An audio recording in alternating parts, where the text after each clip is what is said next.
Hello and welcome to the Rock Your Voice podcast. Vocal coaching tips that will transform your voice, interviews that will inspire, industry guidance, and so much more. Without further ado, let's get on with the show. Hello, welcome to the madness. It's a snowy day here and all the pets are inside. So if you see some special guests or hear some special guests, my apologies in advance. This is going to be quite a quick one. I've been obviously scrolling through social media and I keep seeing something pop up. And now, don't get me wrong here, because I know there is an army of Swifties out there. So please take this knowing this comes with zero judgment. And actually, the reason I want to talk about this is just to make sure that there is a lot of encouragement coming from this. It's observational, not judgmental, and hopefully inspirational. Okay, so a lot of posts online about Taylor's latest album and people saying it's a bit blah. And then there are these music theory, I want to say music theory nuts, that's a little harsh, but like people who are well schooled and well versed in music theory saying, no, she's a genius. Listen to these chord changes, listen to these tempo changes, listen to how it goes from a major to a minor to a diminished this and a blah, blah, blah.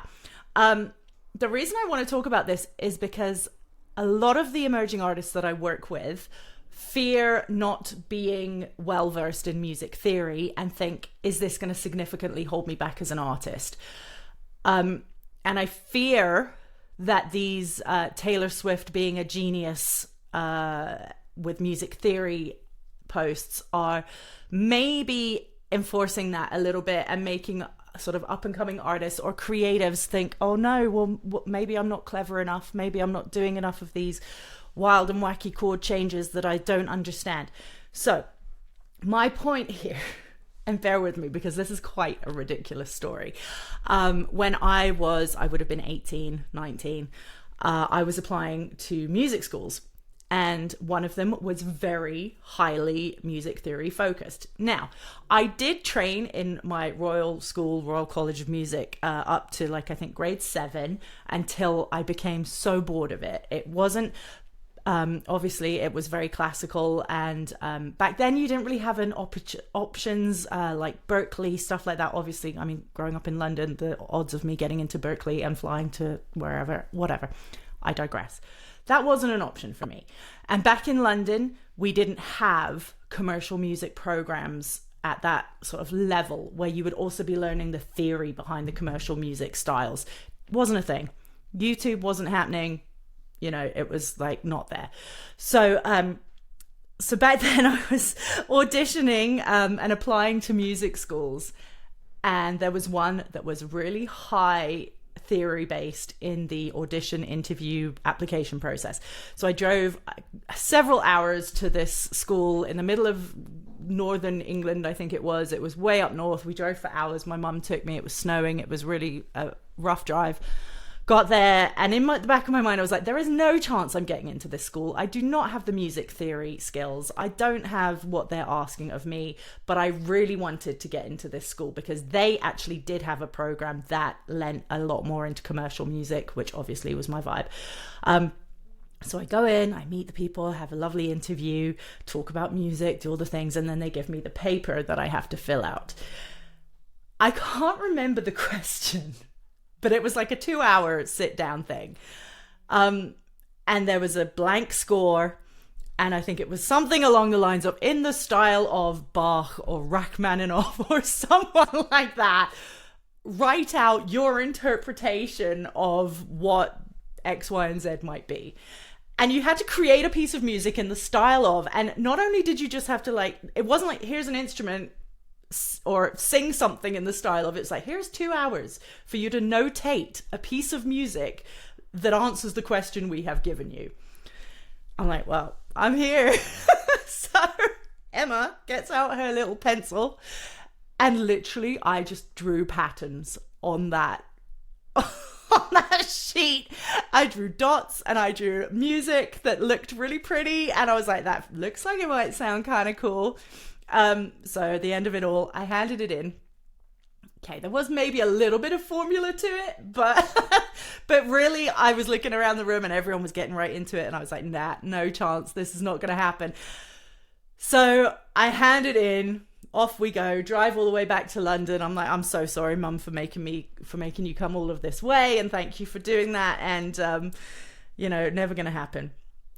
Then I get the offer, and they wanted to talk further about my piece because they'd never seen anything quite like it, and they thought, okay, this comes back, not saying that I'm a genius, not saying like Taylor Swift is not a genius, I'm just saying that I was creative and they'd never seen anything quite like it. They thought it was genius, and I didn't even know what I'd written down. Okay, on the flip side of that, I never use music theory or charts when I'm writing or creating music, or I never used to. I don't write so much anymore. I only write for fun, for myself, and just enjoy doing it for fun.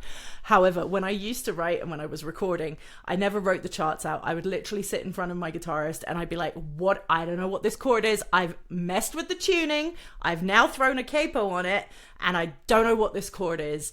And he would interpret and he'd be able to chart it because he was very smart, brilliant guitarist. So he was very helpful with that. And I've come further on in the timeline where I've worked with other bands and I've been like, hey, here are the tracks.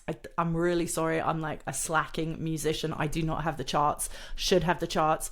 And they've listened and listened and listened and been like, I don't even know what is happening here. I mean, it all sounds great. It all makes sense if I say so myself. However, there's some stuff there that was like creative because I didn't know. Okay, so my point is not, oh, I'm actually a genius and I create this amazing music and it just happens. My point is sometimes not knowing allows you to open the door to some creativity and not thinking, oh, but this is how you should structure this chord and this is how you should structure this progression. This is how it's supposed to be done. Therefore, I must stay in this lane. Sometimes not knowing allows you to open the doors to new things.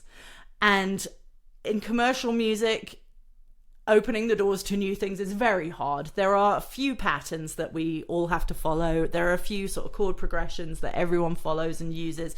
Hence, we're now at the point where everyone's suing everyone for the same chord progressions and stuff. But it's like, where else can you go? So don't be afraid if you don't have your music theory locked down. Unlike me, I encourage you, get your charts. Find someone who can chart your music for you if you are working with a band.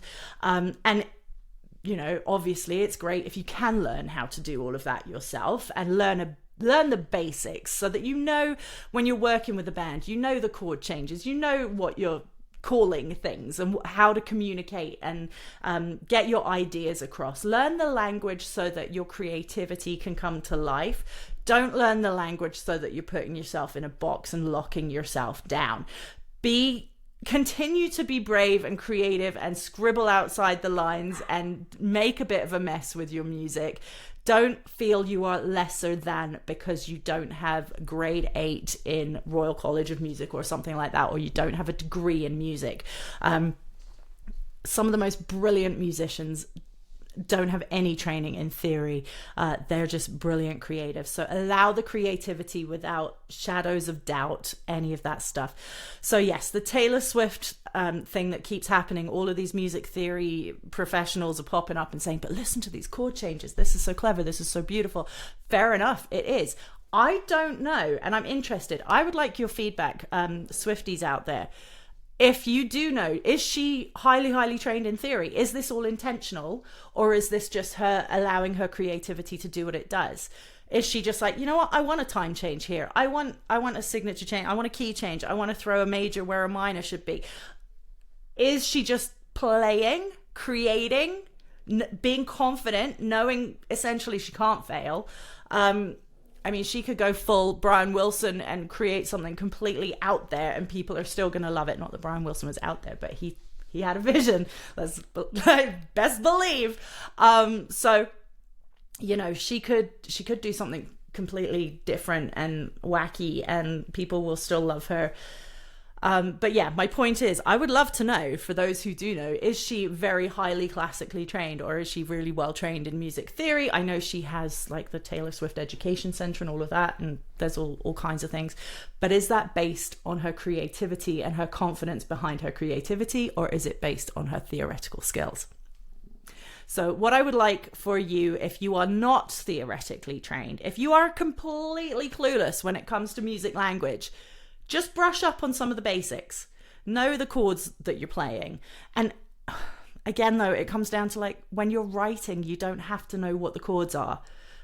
If it sounds good, if you love it, just make sure you remember what the chords are. It makes it a lot easier if you do know, so that you can write them down. Or, well, now we've got the technology if you just throw it on your phone. Back in the day, it was like, I have to go get my 4-track out and record what I was playing and blah, blah, blah.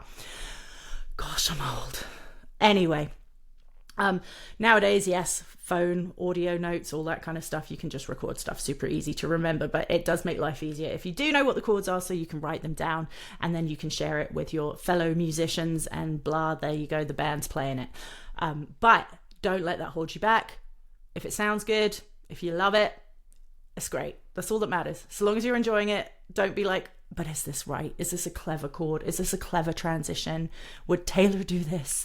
My instinct is telling me it's her creativity that leads the way, not necessarily a theoretical strategy.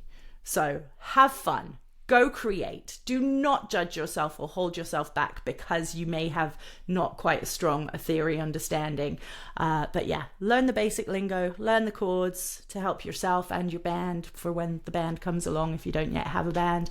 And yeah, have fun with it. Have fun. Music theory can be fun. She lied. I'm totally lying. I hate music theory, but I can still write a song.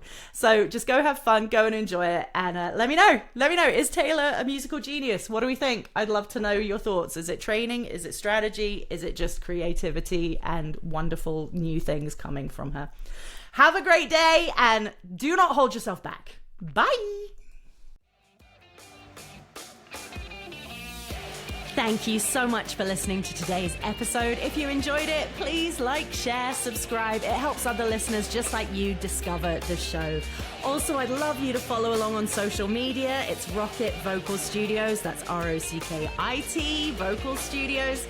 If you have any questions at all, I am here for you and your voice. Email me, emma@rocketvocalstudios.com. Would love to chat. If you ever want a session, if you want to nerd out about the voice, I am here for you. Thank you so much for listening and have a great day. We'll see you next time.